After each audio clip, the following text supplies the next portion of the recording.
Dear students, today we shall discuss about the characters as well as the synopsis of this play. That is, what is the main story of this play. Then we will go with the story in detail in our next lectures. For now, I would like to introduce you the main characters of this play written by J.M. Sinch. Number one, Christopher Mahon. He is the central figure of this play. He is the central character, or we can say the hero of this play. And he is the man who kills his father in this play. Then we have Old Mahon. Old Mahon is his father, father of Christopher. Then we have Michael James Flaherty. He is called Michael James and he is a publican. He runs a tavern, or a, we can say, small hotel that is called Shebeen. Margaret Flaherty is his daughter, whose name is Pizine Mike. And then we have Sean Keogh. He is her cousin of Pidgin, a young farmer. We have another character, that is Widow Queen. Widow Queen, a woman about 30, she is also in the play. Then we have Philly Cullen and Jimmy Farrell. These are small farmers. And then we have Sarah Tansey, Susan Bardi, and Honor Blake. These all are the village girls who plays and dance. A bellman is there, and some other peasants are also there in this play.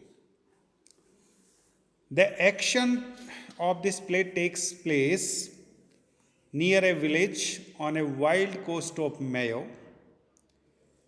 The first act passes on an evening of autumn, and the other two acts on the following day. It means we have only three acts in this play. Okay?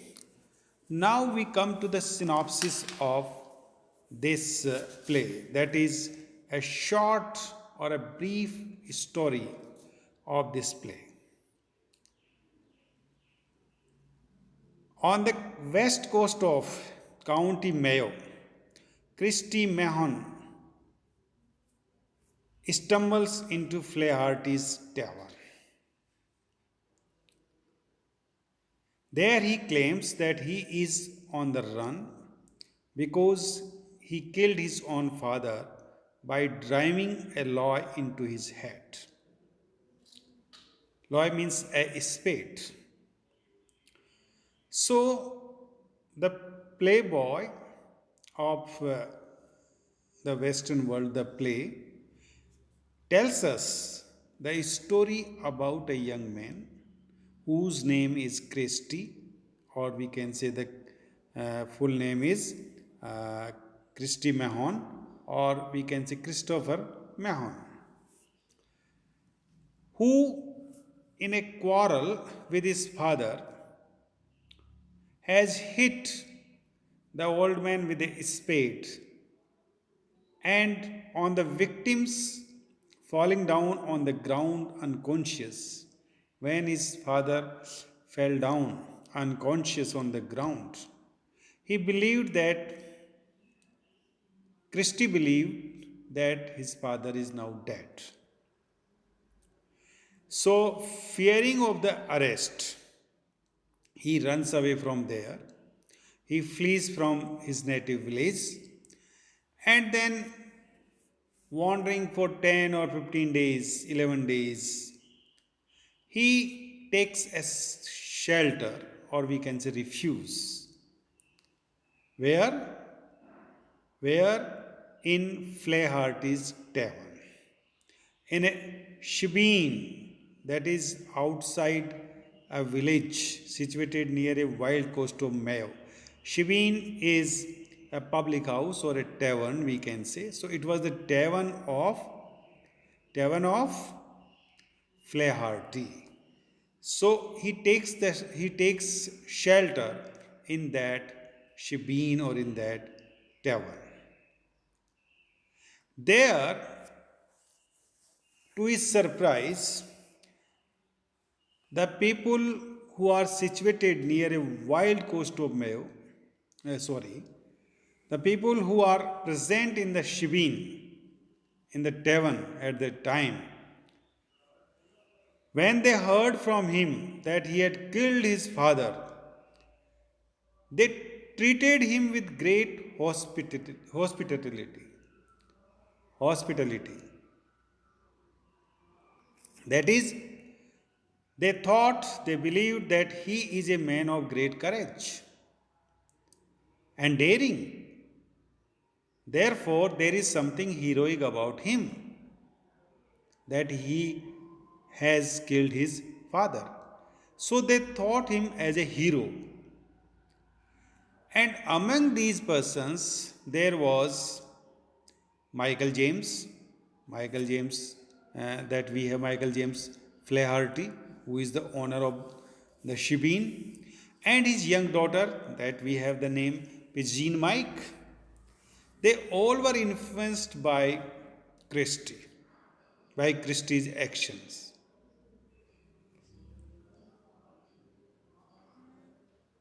The only person there in the shebeen was Sean Keogh, who rejected the criminal deed committed by Christie. He says he did not believe. He did not believe the words of Christie. So,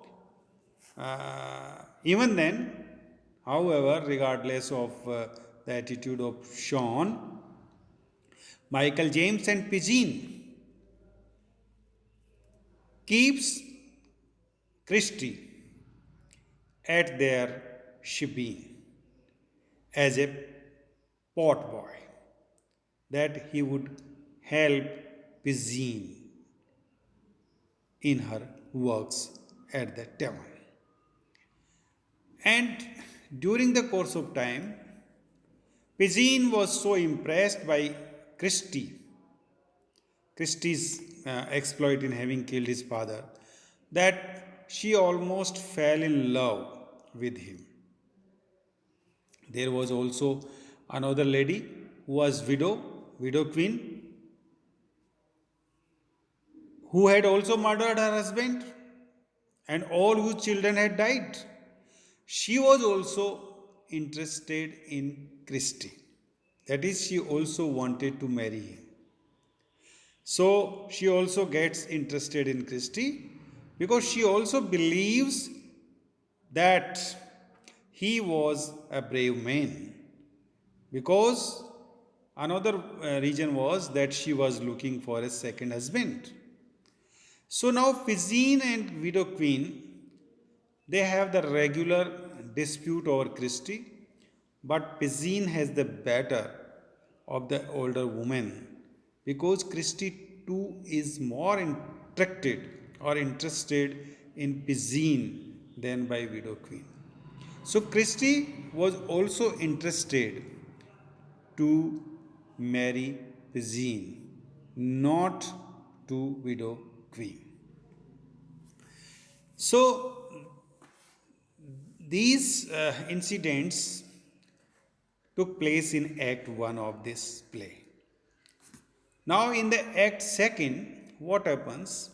That on the another day, number of village girls arrive there at Shebeen to see the man who had killed his father.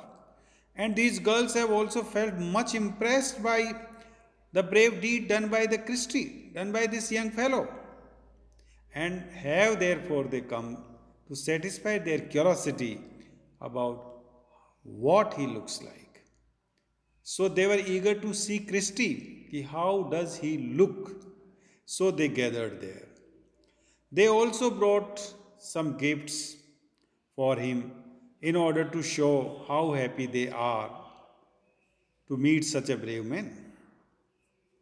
But Pizzine felt jealous of this attention that Christie was paying to these girls. So she drives them away. Sean Keogh, who was helped by Widow Queen, because Widow Queen was also frustrated and was also angry because Christie was not giving any favor to her. He was giving the favor to Pizzine. So now they tries to drive away Christie from the Shibin, but they failed. They wanted to run away him because Sean Keogh was also interested in Pizzine. He wanted to marry Pizzine.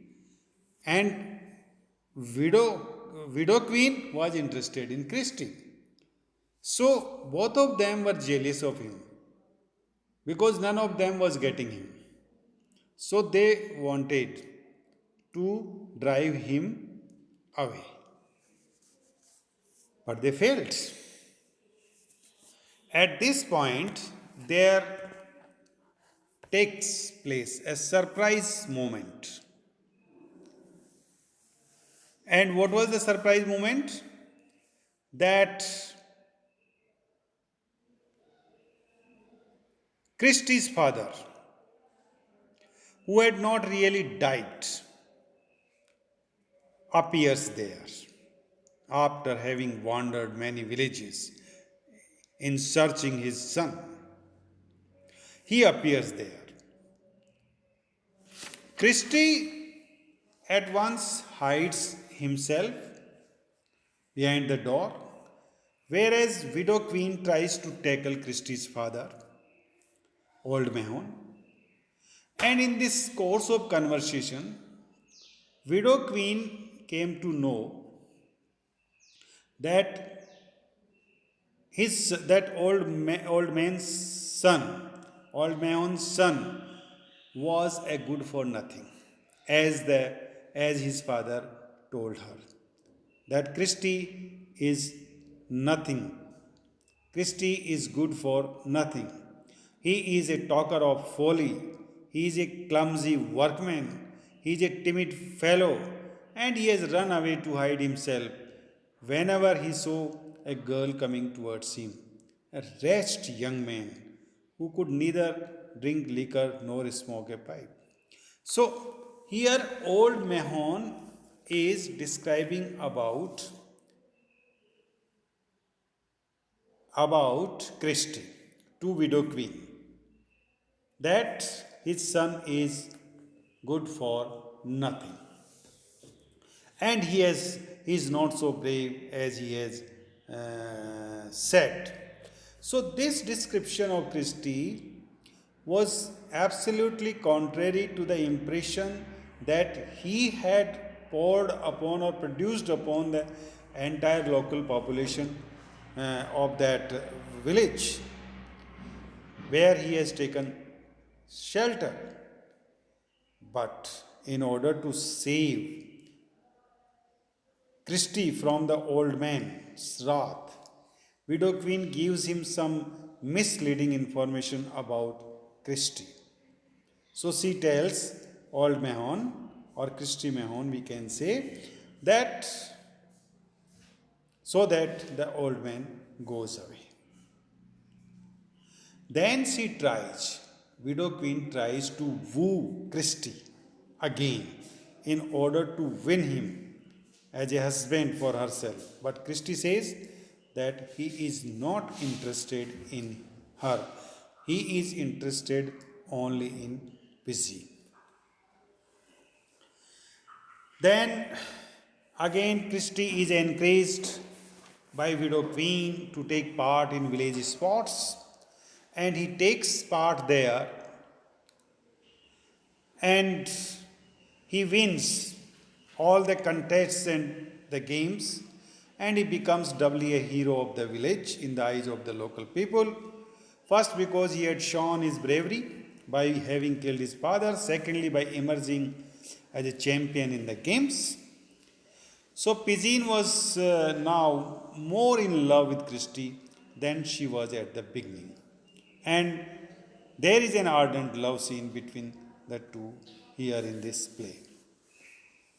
So Pigeon also tells her father that she is no longer wants to marry Sean Q because she is now bent upon marrying Christie. She loves Christie. But then another surprise takes place there on the scene that the old Mahon, the father of Christie, again appears, comes back to the shebeen, and then he starts beating his son in the presence of all the people. So, when they discovered that his father is still alive, Pigeon feels deeply disappointed with Christie. She thought that Christie has spoken her false, that he had done no brave work, deed that he had claimed. Christie, then finding that his heroic image now has been going to be damaged by the appearance of his father, he attacks his father again. And once again, he hits him with the spade so that the old man fell down and seems to dead. So now the reaction of the people there, including Michael James and Pigeon, to this act of murder committed almost in their presence was very different from what it had been when Christie had originally told them about his action in having killed his father. So now their attitude changed, and then they thought that he is a murderer, Christie is a murderer of his father. So they caught him up and they tied him with a rope with Christie's leg, with a burning piece of turf.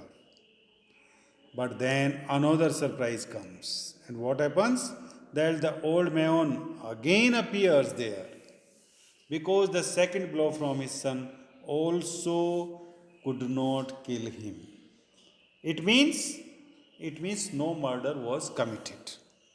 Therefore, Pigeon and his father, Flaherty, had to free or leave Christie. And then Christie also agreed that he will go back to his village with his father. But on condition that he will now be the captain and the leader, and that his father will have to be content with a subordinate position. So condition was accepted by old Mahon, and both of them gets ready to leave. But before they leave, Christie tells the people there of Mayo that he is very thankful to them for having made a hero of him, and declares them that now on he will go romancing through a romping lifetime from this hour to the dawning of the judgment day. So when they are gone, Pigeon feels sorry, heartbroken, and she now realizes that she has lost a fine young man and an excellent lover through her own folly. So, in this way, we have this brief story of this play, and then we will do the story of this play in detail by our oncoming videos and in lectures. What were the implications of this play when it was published in 1907? and the following the opening performance of the play when this play was performed. The riots were stirred up by Irish nationalists and Republicans as well as. They viewed the contents of the play as an offense to public morals and an insult against Ireland. So the riots took place in Dublin, spreading out from the Abbey Theatre, which they have formed, finally being quelled by the action of the Dublin Metropolitan Police. So the fact that the play was based on a story of apparent patricide that also attracted a hostile public reaction. So all these riots were engaged on by nationalists, including Sinn Féin and leader Arthur Griffith. They believed that the theatre was not sufficiently political, and they described the play as a violent, inhuman story that was told in the foulest language. The language was very foul. We have never listened to form a public platform. But nevertheless, then the press opinions soon turned against the writers and the Protestants petered out. So the language of this play was so foul and that irritated the people of the Ireland. Couple of characters in the play have been represented as drunkard also, and this also hurt the nationalistic sentiments. And there are some dialogues or the speech of Christie's in which he declares that he would not care even if a multitude of women are brought to him and are made to stand half naked before him. So such kind of the speeches and dialogues infuriated the people of Ireland, and therefore the play was then regarded as a slanderous attack on the Irish people and a libel on their character. So this was the rebel against the play at that time, but then everything became okay, and now we have been reading and this play, and we can say that sins is prominently known worldwide only by this play, the playboy of the Western world. His recognition, worldwide recognition, was due to this. So, thank you very much, dear friends, and we will meet again with the new, that is the detailed story of this play. Thank you very much. See you.